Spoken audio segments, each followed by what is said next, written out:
Vendredi 4 novembre 2022, Il est mort pour nous.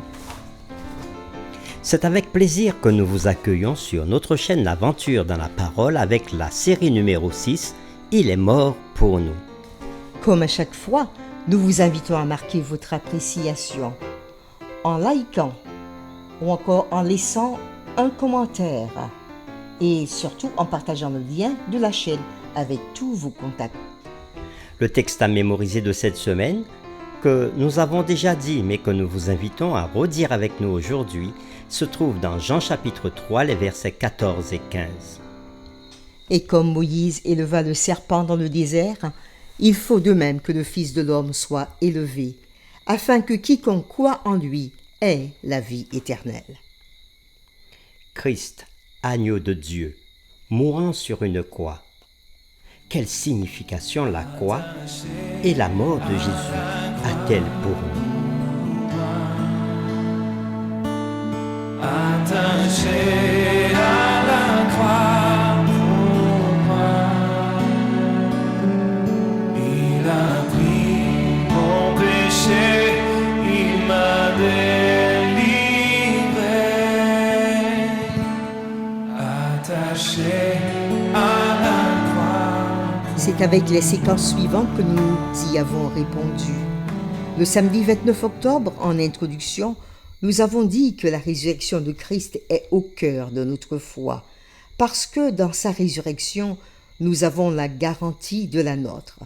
Mais avant que le Christ ne ressuscite d'entre les morts, il devait bien sûr mourir. Puis le dimanche 30 octobre, avec la séquence dès la fondation du monde, nous avons dit que le plan du salut avait été mis en place avant la création du monde. Et au centre de ce plan serait la mort de Jésus, l'agneau de Dieu sur la croix. Et le lundi 31 octobre, une préface à la croix. Au cours de la dernière année de son ministère terrestre, Jésus parlait de sa mort prochaine à ses disciples, de plus en plus explicitement, mais il semblait incapable et réticent à accepter ce que Jésus leur disait. Rempli de fausses notions sur le rôle du Messie, la dernière chose à laquelle il s'attendait, c'était bien que Jésus, lui le Messie, meure. Puis le mardi 1er novembre, avec la séquence Tout est accompli, nous avons vu Jésus sur la croix mourir et donner sa vie pour que nous soyons sauvés. Tout ce que Jésus a dit de lui et tout ce qui était écrit à son sujet s'est accompli à la croix. Le mercredi 2 novembre 2022, il est mort pour nous. La Bible nous dit dans Jean chapitre 3, le verset 16, « Dieu a tant aimé le monde qu'il a donné son Fils unique pour mourir pour nous. » Mais nous ne devons jamais oublier que Christ s'est offert volontairement à notre place. Et le jeudi 3 novembre, dans la séquence La signification de la croix, nous avons vu que la croix est la révélation suprême de la justice de Dieu contre le péché. La croix est aussi la révélation suprême de l'amour de Dieu pour les pécheurs. La croix est la grande source de puissance pour briser les chaînes du péché. La croix est notre espoir de vie éternelle. La croix est le seul antidote contre une rébellion future dans l'univers. Et aujourd'hui, nous poursuivrons dans des réflexions avancées sur la série que nous venons de faire, Il est mort pour nous. La mort substitutive de Jésus est la vérité centrale des dimensions cosmiques. Jésus est le sacrifice expiatoire car il est mort pour nos péchés. Le plus grand sacrifice jamais fait a été offert lorsque le roi de l'univers entier est venu dans notre monde pécheur, a vécu sans péché en tant que personne humaine et est mort pour nous à notre place. Le vrai christianisme est centré sur la croix. L'auteur Ellen White le dit avec force, le sacrifice expiatoire de Jésus est le grand fait autour duquel gravitent tous les autres. Pour être comprise et appréciée, chaque vérité de la parole de Dieu de la Genèse à l'Apocalypse, doit être étudiée à la lumière qui rayonne du calvaire. Jésus-Christ vint sur cette terre pour de multiples raisons. Premièrement, pour racheter l'humanité. Il est né comme un homme pour mourir pour nous. Marc 10, verset 45. Deuxièmement, pour révéler le véritable caractère aimant de Dieu, tel que nous pouvons le voir dans Jean chapitre 1, verset 14. Troisièmement, pour vaincre Satan et réfuter ses fausses affirmations. Jean chapitre 12, le verset 31.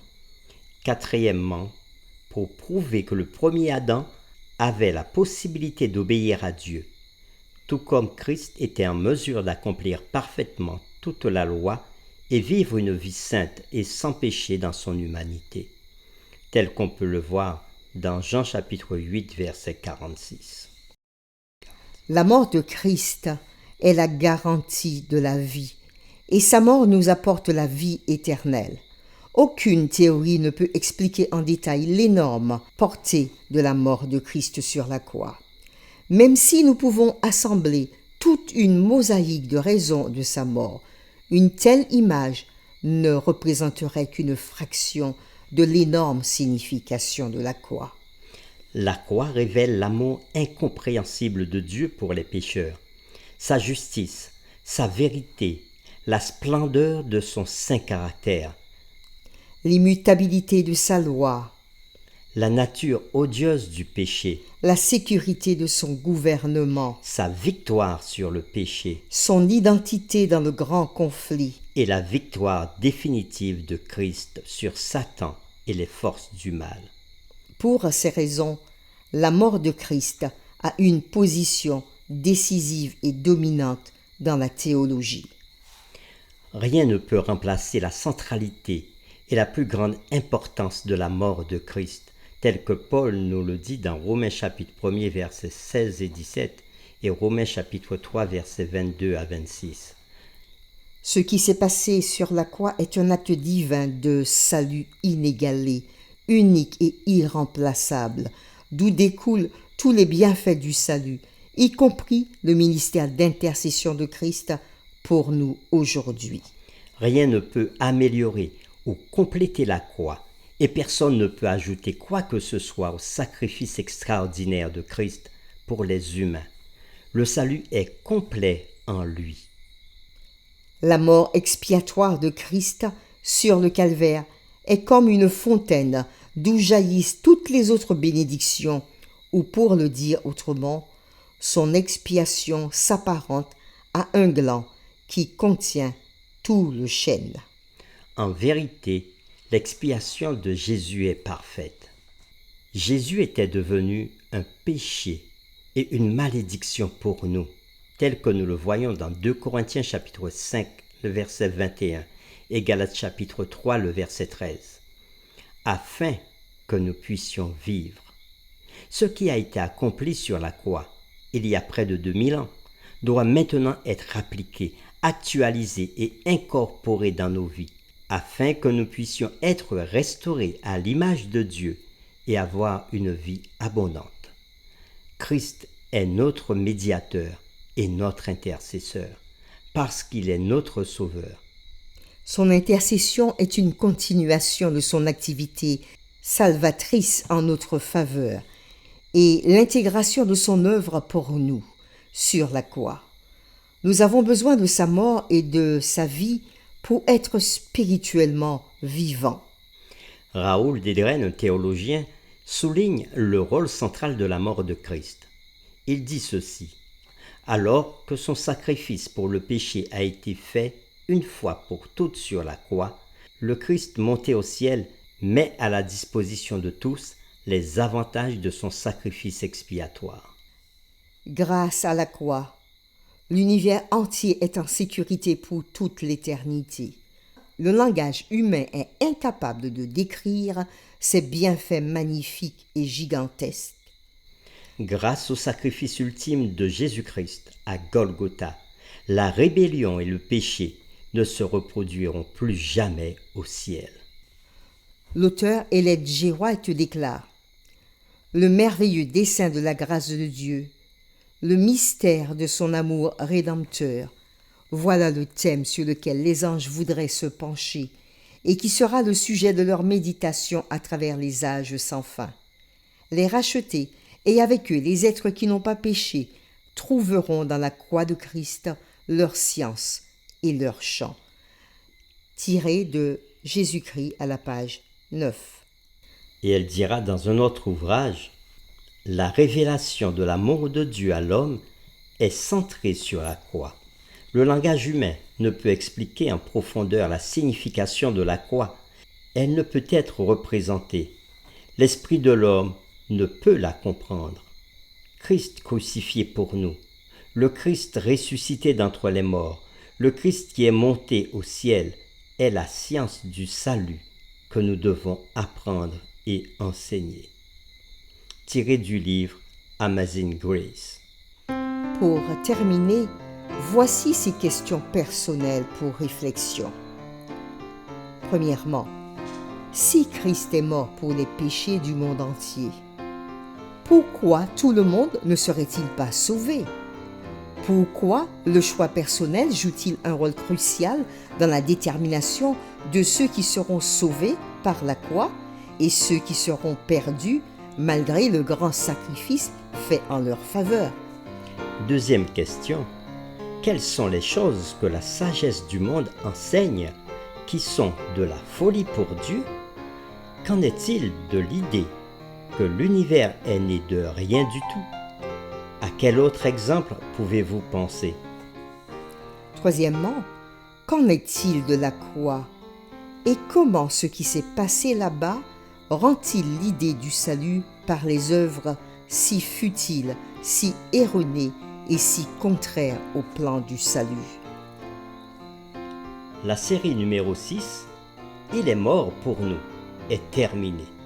Nous vous convions à poursuivre avec nous la série 7, la victoire de Christ sur la mort. Nous vous invitons à prier avec nous. Seigneur, une semaine est en train de se terminer et tu nous as donné une fois de plus cette occasion de méditer chaque jour sur le sens du sacrifice de Jésus pour le salut de l'humanité. Nous savons qu'il y a beaucoup de personnes dans ce monde qui refusent de mettre leur confiance en Jésus et de croire en ce que dit sa parole, la Bible.